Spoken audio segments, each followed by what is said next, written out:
azo trano-pilaminantsaina ve ianao nataonao mihitsy sy tolotry ny analogue ity trano misy jiro sy rano mafana zaridaina ary tonga ny fiara amin'ny vidiny tena mirary misy efitra telo na efatra arak'izay ilainao any an-drano manilatra Tsirabe taraviteny zao sahady angeny hankantony rehefa ho fenonao fanaka raisao tanana no avinao tatsoa ny laharana 032 05 910 56 na midira ao amin'ny tranokala analogue.amg andao hiara-norina ny tanànantsika.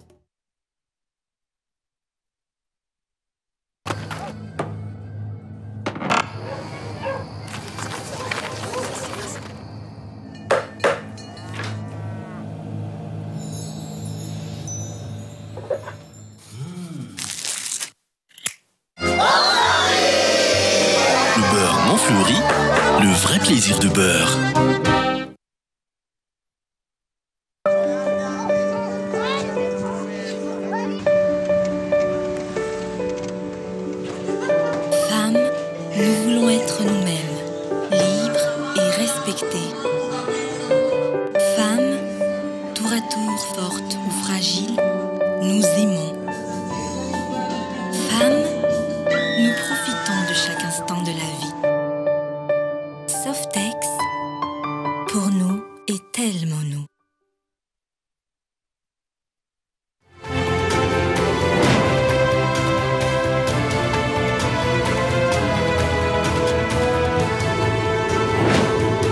Tiwela.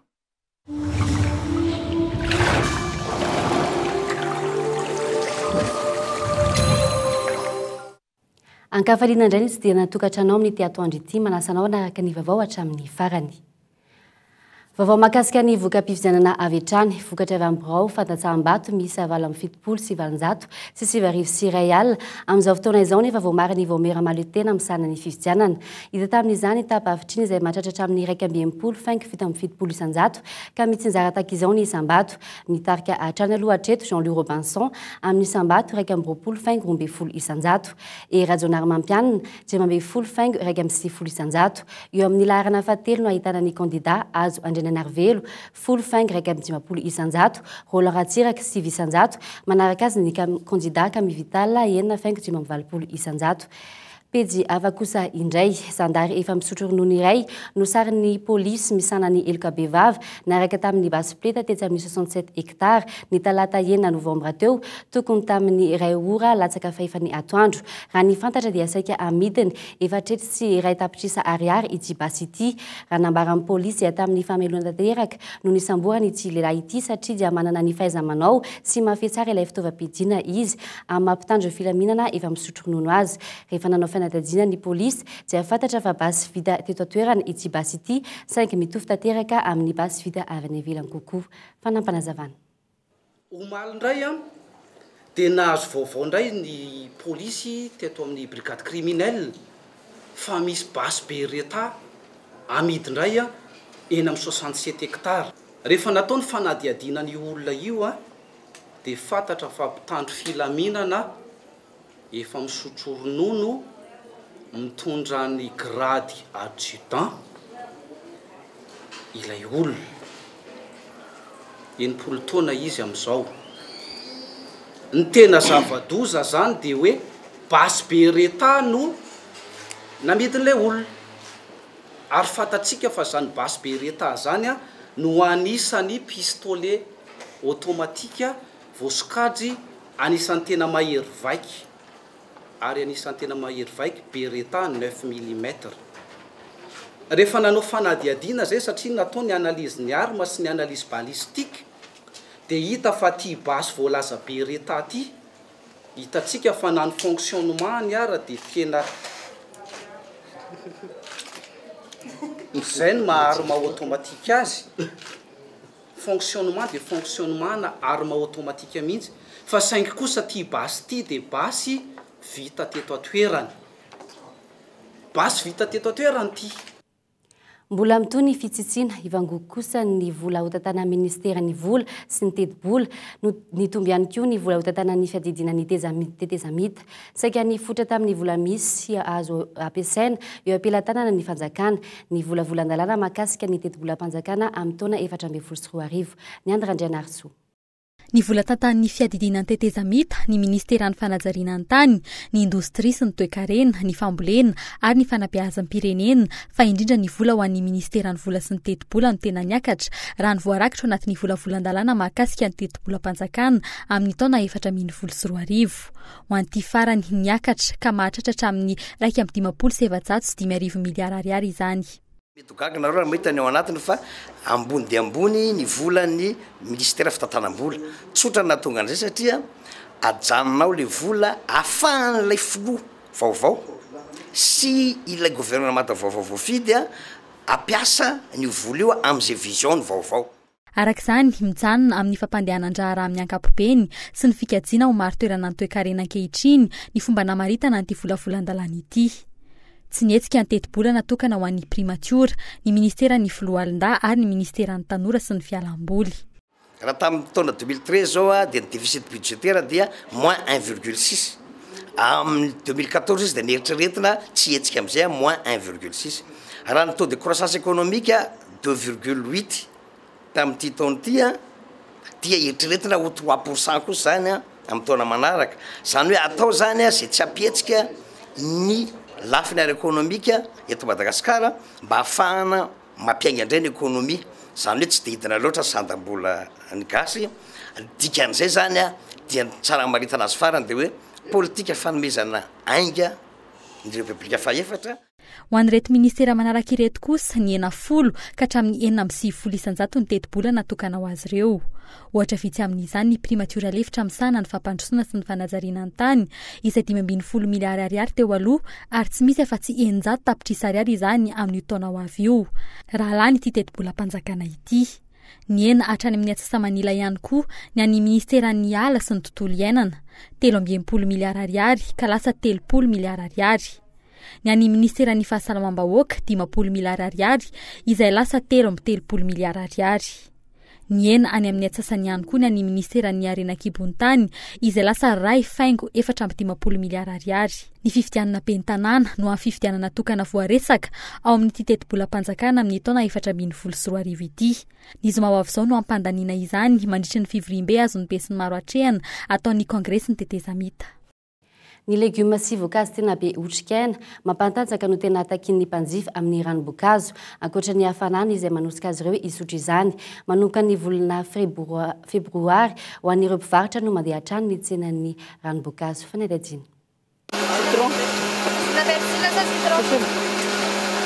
Tsy ny voankazo ihany fa afangaro amin'ny legioma isan-karazany manome jus afa-tsiro misy izay itiavan'ny mpanjifa azy. Fantan'ny tombontsoa azo avy amin'ny ranom-boankazo toy ny persila sy ny citron na koa ny fraise sy ny papay. Ireo no tena be mpakafy eny amin'ny mpivarotra. Anton'izay zao dia mba misy calcium zany, calcium dia manome tanjaka zany. Mahatsara zany. Dia andro koa mafana zany dia tsy maintsy misotro jus zany. Eka mitondra vitamine, ny akondro aloha mitondra magnesium, mitondra calcium betsaka.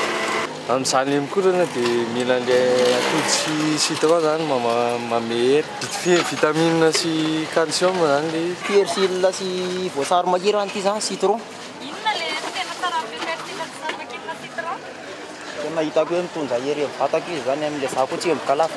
Tena mandala fotsiny dia mahaliana hoe le persila, mahaliana ihany fa le fraise zany tena Fangaro kely no manintona mpanjifa eto amin'ity mpivarotra ity. Spesiala no fiantsoan'izy ireo azy. Mitondra otrikaina izay mampatanjaka ny vatana ka mahatonga an'ireo mpanjifa liana amin'ity karazana vokatra vaovao ity. Tsy maka toro-hevitra any amin'ny mpitsabo izy ireo fa mamaly ny etahetan'ny mpanjifa avy hatrany. Spesial. Inona le spesial? Atody dia katy dia cola dia sakamalao. Dia inona tena mahatsara an'izay hoe spesial izay? Misy ohatrany misy calcium mely misy hery ohatrany mampatanjaka zany. Ohatrany milka izy tena tsara mihitsy.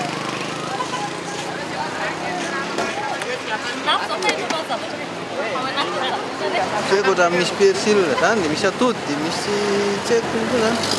Le misy cola satria misy vokany le vatana zany misetraka any amin'ny vatana le cola rehefa hoanina betsaka. Tanjahana ozatra zany izy. Mitady an'izay foana le ozatra dia lasa zatra. dia tsy mihinana izy ianao raha ohatry ny hoe malemy zany. Mafana ny andro, mitaky fahadiovana toraka izany any koa ny tsena amoron-dalana toy itony. Ny fiarovana ny kalitao ny voankazo ny takiany mpanjifa akoatra ny tsirony. Ny vovoka zao ny tena eo ny tena dia ina nataonareo amin'izay lemana matetika. Tsy dia atahorana loatra ny fahadiovana arakarany any io. Hitako hoe tsara be fotony ilay izy dia izay ny antony misy tokojietsy foana. Ina zao ny tena ankafizana amin'izay? Fresh. Ina ny antony? Satria matsiro be ilay izy. Manomboka amin'ny 200 ariary ka hatramin'ny 10 ariary ny vidiny ranom-boankazo ary miankina amin'ny fangarony izany. Efa hita mahazo vahana eny an-tsena ny fivarotana ranom-boankazo amoron-dalana.